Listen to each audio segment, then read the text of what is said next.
cuáles son los contenidos que vamos a ver ahora, los objetivos dietoterapéuticos que vamos a tener con él, la dietoterapia como tal en este paciente y el uso de suplementos. Dentro de los objetivos tenemos recuperar o mantener un estado nutricional normal, prevenir o mejorar la toxicidad de la uremia y algún otro trastorno metabólico, mantener los niveles de electrolitos plasmáticos en los rangos normales, idealmente mantención del producto calcio-fósforo dentro del rango normal y controlar la hormona paratiroidea, reemplazar las pérdidas proteicas en el caso de que un paciente tenga un síndrome nefrótico y tenga pérdidas proteicas por la orina, lograr una adecuada ingesta de líquido y sodio para controlar este peso de una diálisis a otra, educar al paciente y a la familia, que es muy importante para lograr una mejor adherencia en la terapia nutricional.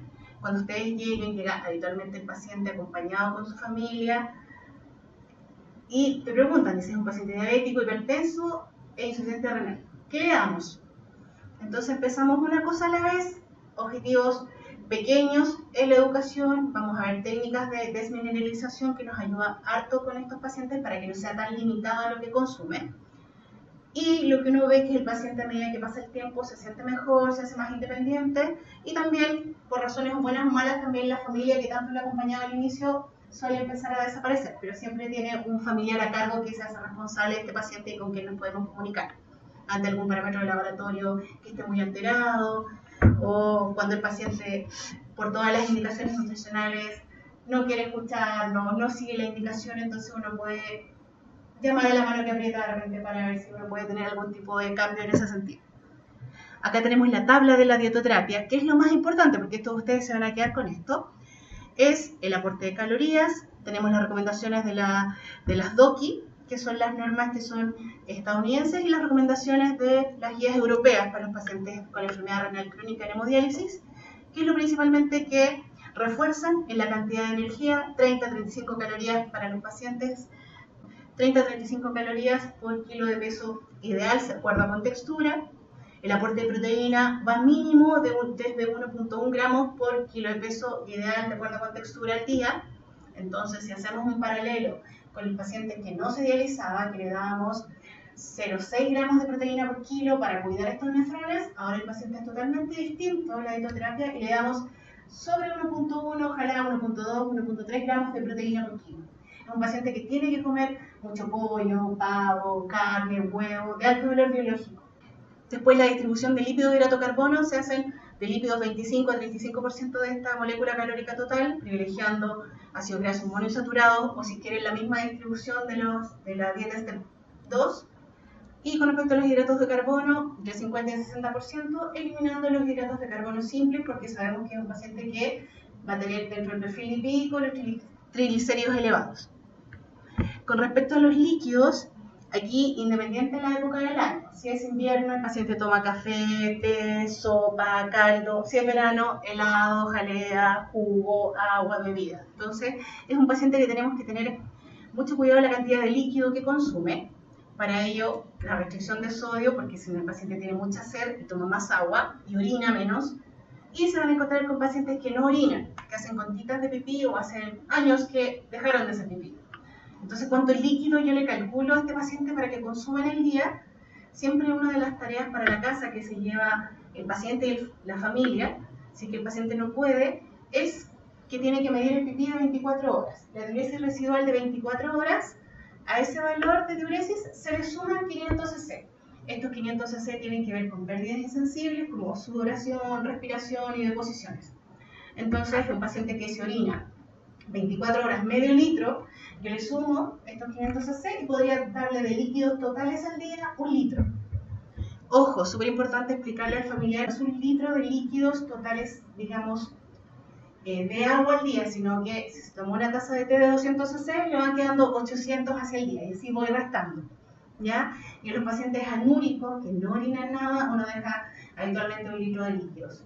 Ya se toman con el té, los medicamentos, por ejemplo, uno evita la sopa, el caldo, y les dice que ojalá todo sea contenedor, para que sea el menos aporte de líquido posible. Tenemos acá los aportes de sodio, de bicarbonato, pero esto habitualmente nosotros no lo logramos, digamos, no depende de la alimentación, sino que el médico a cargo, el nefrólogo, es el que modifica las terapias de bicarbonato de los líquidos de diálisis. El aporte de potasio es importante. van a quedarse con las mismas imágenes de la clase de prevención renal o de dieta para enlentecer el avance de la enfermedad renal, porque es los mismos grupos de alimentos con potasio y con fósforo y que preferimos alimentos que tengan el menor aporte de potasio, porque no lo pueden eliminar por la diuresis. Acuérdense que la excreción es de 80-90% del potasio es a través de la orina. El nivel de fósforo tenemos una limitante en que si yo le doy proteínas a este paciente, las proteínas tienen, 1 gramo de proteína les va a aportar 15 miligramos de fósforo. La hemodiálisis en promedio remueve 300-400 miligramos. Acá dependemos mucho de el medicamento que consuma el paciente, que tenga indicado por su nefrólogo tratante, que es un medicamento quelante, que logra bajar los niveles de fósforo de los que ellos consumen. Entonces, la indicación es el medicamento quelante junto con los alimentos, junto con los tiempos de comida. Este medicamento logra aportar calcio al paciente y logra bajar los niveles de fósforo. Tenemos 2 ejemplos: carbonato de calcio, que lo dan en el hospital. Tarbenteno también tolerado, es muy bueno para subir los niveles de calcio en la sangre. Como quelante logra bajar el fósforo, pero no es tan eficiente en eso. Su competidor, entre comillas, es fósforo, que es acetato de calcio, que el paciente lo tiene que comprar, pero no es tan buen aportador de calcio a la sangre y ayuda a bajar más los niveles de fósforo. Entonces depende de mi paciente, donde se atienda, el poder adquisitivo que tenga, yo logro un poco jugar, puedo lograr que el paciente no restrinja la alimentación y se toma el medicamento quelante. Hay pacientes que no lo pueden comprar, hay pacientes que tienen el fósforo muy elevado, pero no es porque estén consumiendo una mala alimentación, sino es porque no se toman el medicamento quelante, se les olvida, ¿ya? Eso también nos va a servir mucho para identificar los pacientes que siguen o no las indicaciones, si se toman o no se toman el remedio. El medicamento, ¿qué hace? Aporta calcio y baja el nivel de fósforo. Si tengo un paciente, por ejemplo, con un calcio bajito en 8 y tengo un fósforo alto en 7, es un paciente que cuando uno habla con ellos, les pregunta, es un paciente que admite que no se toma el medicamento.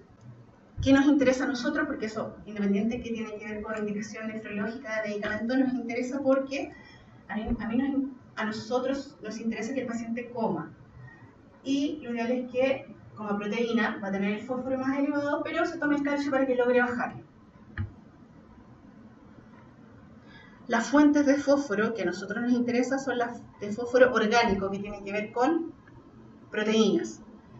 Todas las fuentes de fósforo inorgánico que tienen que ver con, por ejemplo, con Coca-Cola o con bebidas cola, que tienen que ver con alimentos que son procesados, los embutidos, además que tienen mucha grasa y mucha sal, ese fósforo no lo logra quelar este medicamento que es el calcio. Entonces, el paciente, aunque se toma un vaso de Coca-Cola con 3 cucharadas de calcio, no le va a servir, no va a lograr quelarlas. Tenemos la selenio, zinc. Todas estas vitaminas del complejo B tienen que ver con que el proceso de hemodiálisis, como es agua y sangre, se pierden bastante las vitaminas del LIP, se pierden bastante las vitaminas hidrosolubles, por lo tanto tienen este suplemento polivitamínico para compensar esa pérdida. Vitaminas del complejo B. La última evidencia es que la recomendación de proteínas para estos pacientes que están en hemodiálisis de mantenimiento, el mínimo de ingesta es de 1.1 gramos por kilo de peso ideal al día, de acuerdo a la contextura de mi paciente. Se está haciendo este protocolo que involucra cerca de 8.000 pacientes en hemodiálisis de distintos países y quieren ver cómo es la ingesta dietética, la muerte y la hospitalización en adultos con enfermedad renal en fase terminal tratados con hemodiálisis. Es de corte prospectivo multinacional, están en pacientes en Argentina, en Suecia, en Japón, en Finlandia, si no me equivoco, y para ver las asociaciones de nutrición y los modelos dietéticos y con los principales resultados en la salud para estos pacientes que se dializan. ¿Cuál es la pirámide de alimentación para un paciente en hemodiálisis? Si ustedes se fijan, la base, o lo que más tiene que consumir, es proteína, y a medida que va avanzando, la punta de la pirámide es el líquido y el sodio, ya que es lo más restringido.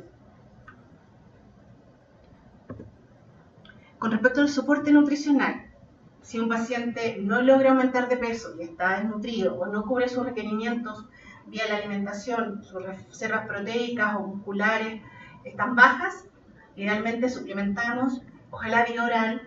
Si un paciente que está hospitalizado, depende de dónde esté hospitalizado, algún suplemento vía sonda nasogástrica o fórmulas modulares. Y la opción que se ha visto, pero ya en hospitales y en lugares más avanzados, es la nutrición parenteral intradiálisis, que el paciente lo nutren parenteralmente mientras se está dializando. ¿Cuáles serían las características que debería tener un suplemento o una fórmula que yo voy a utilizar en un paciente en hemodiálisis? De acuerdo a la clase la debería saber. Si un paciente que está desnutrido, necesito que sea hipercalórica, que tenga muchas proteínas, que sea baja en fósforo, baja en potasio, baja en sodio, y esta alta densidad energética tiene que ver con que esté concentrada en poco volumen, porque no puedo darle 2 litros de fórmula para aportarle 2000 calorías porque el paciente se va a llenar de agua, ¿ya? Sino que tiene que ser en poco volumen con esta alta densidad energética.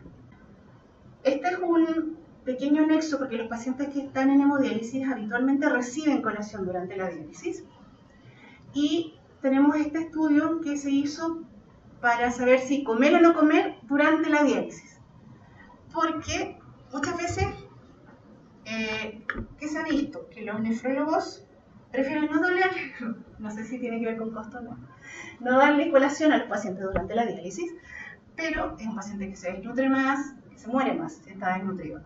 Entonces se quejaban mucho de que el paciente, por ejemplo, vomitaba, no toleraba bien la alimentación, que a la hora después que comía había que desconectarlo porque tenía que ir al baño. Entonces, este estudio vio que los pacientes que comían durante la diálisis en algunas áreas habían diferencias, pero las secuelas negativas no eran frecuentes, o sea, las hipotensiones eran poco frecuentes, los vómitos eran poco frecuentes, la contaminación cruzada también, entonces no habría como una contraindicación o una razón real para no darle una colación durante la diálisis a los pacientes.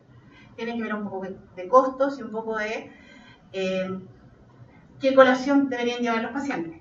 ¿Qué colación deberían llevar?